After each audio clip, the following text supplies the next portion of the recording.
find a market who might need it. And there are many examples of products or services that have failed because they were created in isolation, in a vacuum, and then they went out to try and see if somebody would buy it, and it simply doesn't work that way around.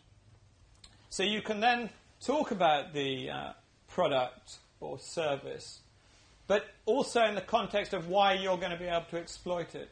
So there are huge numbers. A gentleman came up to me. I was giving a talk at Imperial on Saturday, and a gentleman came up with a pen, and he said, please write on this piece of paper. And as I wrote on this piece of paper, to my astonishment, it came up on his computer screen.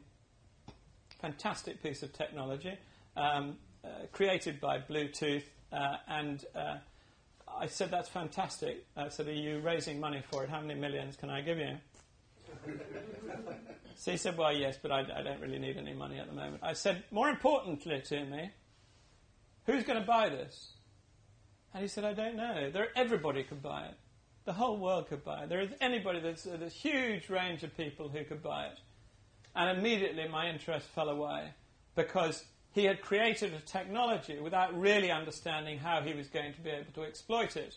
And there are many, many products that come in that category where they have not identified a market gap before identifying what the product is that they're going to spuriously fill some nebulous market gap with. So if I can suggest to you, this is a model which I find very useful.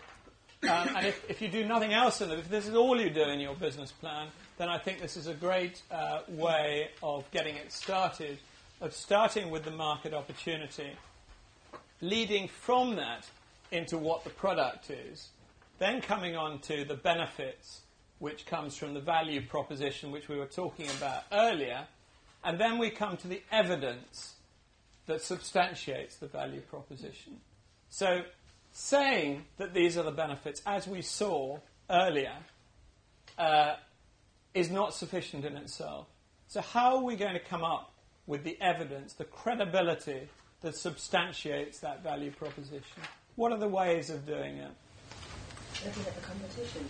Looking at the competition, looking at what other people are doing is one way of doing it. But actually, that may give some credibility, but this may be something that other people are not doing in the same way, so it may be something that you have to ask people about. Well, there are two ways. I mean, this is essentially about market research. And it is my strong belief that without real market research, you will not get a business plan which succeeds. So I asked my wife, and she asked her 3 best friends, and they all thought it was a great idea. Is not going to cut it. 2 ways of doing it. You do desktop market research, which the facilities of the British Library are second to none. You need to be very careful of doing desktop market research for a number of reasons. One is that the research is often out of date. The second is that the research very often applies to an industry which is not actually the industry that you are going to be involved in. So this lady here, whose name I'm sorry I've forgotten, but you could easily say that her business was in the pharmaceutical industry, which is $22 squillion and is growing at 10% a year. Very interesting fact, absolutely true, and completely irrelevant to a business plan. Because you have to identify, and we'll come on in a second to see why, much more tightly and much more clearly what your specific market is. The second way of doing it is first-hand consumer market research. And I cannot emphasize strongly enough how important it is to get that right and to take the time, the trouble, and if necessary, the cost of going out to talk to people and ask them the difficult questions about how this is going to impact on their lives. Are they actually going to buy it? Test the value proposition with them. And you have to do it with a lot of people.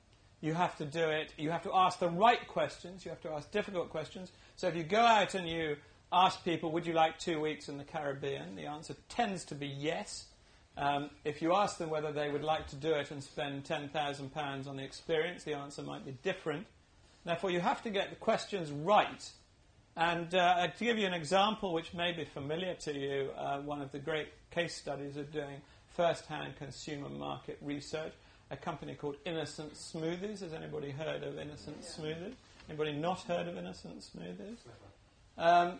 This is a company. Does anybody know how they did their first-hand consumer market research? Yeah, they went to a music festival or something and put up a thing with yes or no. And once you had the drink, you had to put it in depending on whether you thought the company was working or whether they should produce the smoothies. Well, it's slightly different. It's sort of along those lines. They went to a music festival and they had samples of their products alongside on the stall.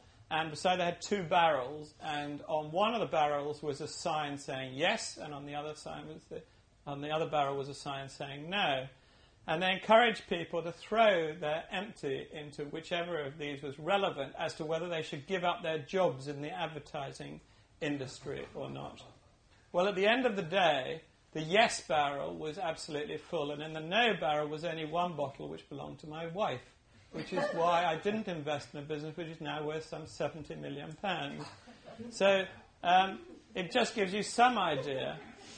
She's just left with a good reason.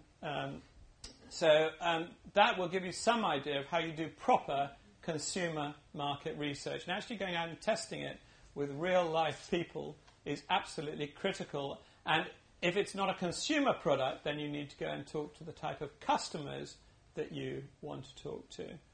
And when I'm doing due diligence, investing in a company, then of all the due diligence which I find to be actually of any value, the most important one is actually going out to talk to the customers and asking them whether they will actually buy this product or not. It's far more valuable than all the legal and accounting due diligence put together.